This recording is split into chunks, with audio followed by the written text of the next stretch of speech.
আসসালামু আলাইকুম। পৃথিবীর যে প্রান্ত থেকে শুনছেন আশা করছি সকলে অনেক অনেক ভালো আছেন।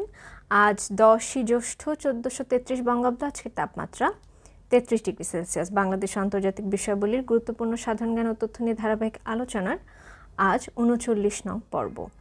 আজ আমরা নোবেল পুরস্কার নিয়ে গুরুত্বপূর্ণ 5টি তথ্য জানার চেষ্টা করব। নোবেল পুরস্কার সুইডেন থেকে দেয়া হয়।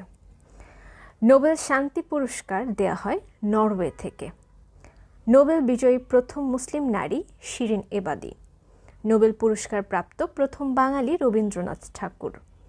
শান্তিতে নোবেল পুরস্কার প্রত্যাখ্যানকারী একমাত্র ব্যক্তি লি ডাক থো। বলে রাখা ভালো, 1973 সালে ভিয়েতনাম যুদ্ধের অবসানে ভূমিকা রাখার জন্য তাকে এবং মার্কিন পররাষ্ট্রমন্ত্রী হেনরি কিসিঞ্জারকে যৌথভাবে এই পুরস্কার প্রদান করা হয়েছিল।